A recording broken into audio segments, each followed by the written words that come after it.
जय श्री कृष्णा दोस्तों। भगवान कृष्ण ने महाभारत काल में ही कलयुग का विस्तार पूर्वक वर्णन कर दिया था। कलयुग में लोग कैसे होंगे, जीवन कैसे व्यतीत होगा, लोगों का व्यवहार एक दूसरे के प्रति कैसा होगा, ये सब उस काल में ही बताया जा चुका था। यहाँ हम प्रस्तुत करेंगे भगवान कृष्ण द्वारा कलयुग के बारे में बताई गई 5 कड़वी बातें, जो आज 100% सच हो रही है। महाभारत काल में पांचों पांडवों के मन में कलयुग के बारे में जानने की जिज्ञासा थी। उन्होंने श्री कृष्ण से एक बार पूछा कि कलयुग में मनुष्य कैसा होगा, लोगों के विचार कैसे होंगे और मोक्ष प्राप्ति कैसे होगी। ये प्रश्न सुनकर श्री कृष्ण ने पांचों पांडवों को वन में जाने को कहा।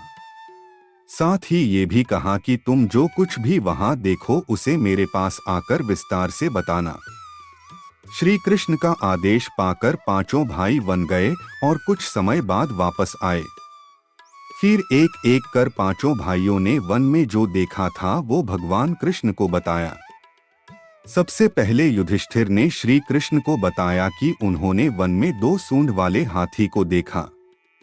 तब कृष्ण ने कहा कि कलयुग में ऐसे लोग राज करेंगे जो बोलेंगे कुछ और करेंगे कुछ। ये लोग दोनों ओर से शोषण करेंगे। उसके बाद भीम ने बताया कि उसने वन में देखा कि एक गाय अपने बच्चे को इतना चाट रही थी कि उस बच्चे का खून निकलने लगा। तब श्री कृष्ण ने इसका अर्थ बताया। श्री कृष्ण ने बताया कि कलयुग का मनुष्य अपने बच्चों से इतना आसक्त होगा कि ऐसी ममता के कारण बच्चों का विकास ही रुक जाएगा। यदि किसी का पुत्र साधु बना तो सब उसके दर्शन करेंगे, परंतु यदि स्वयं का पुत्र साधु बना तो माता पिता दुखी हो जाएंगे, रोएंगे कि मेरा पुत्र किस राह पर जा रहा है। कलयुग में लोग बच्चों को मोहमाया और परिवार में ही बांध कर रखेंगे। इस तरह उसका जीवन वही नष्ट हो जाएगा।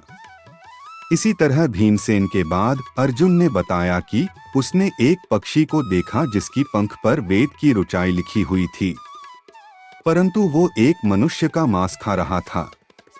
यह देखकर मैं हैरान हो गया। तब श्री कृष्ण ने बताया कि कलयुग में ऐसे लोग होंगे जिन्हें विद्वान कहा जाएगा, किंतु उनकी मंशा यही होगी कि किसकी जल्दी मृत्यु हो जिससे उसकी संपत्ति को अपना लिया जाए।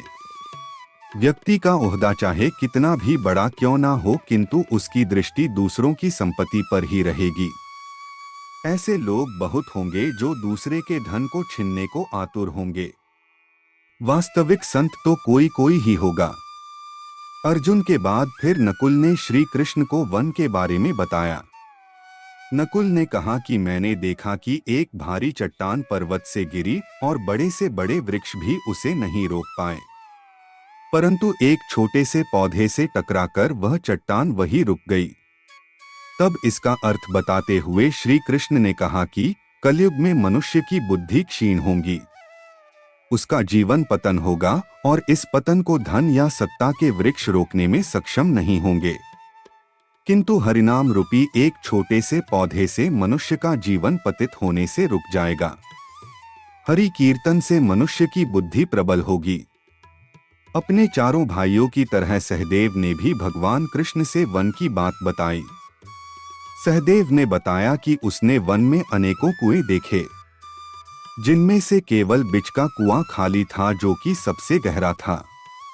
कृष्ण ने सहदेव को इसका अर्थ बताते हुए कहा कि कलयुग में धनी व्यक्ति अपने शौक के लिए पुत्री विवाह में, उत्सवों में बहुतायत में धन खर्च करेंगे, परंतु यदि किसी भूखे को देखेंगे तो उसकी सहायता करने में किसी की कोई रुचि नहीं होगी। इंद्रियों की संतुष्टि, मदिरापान, मांस भक्षण और व्यसन में धन खर्च किया जाएगा।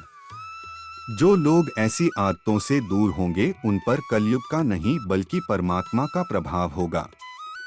ऐसे ही अध्यात्म से जुड़े जानकारी के लिए हमारे चैनल को सब्सक्राइब करें। जय श्री कृष्णा।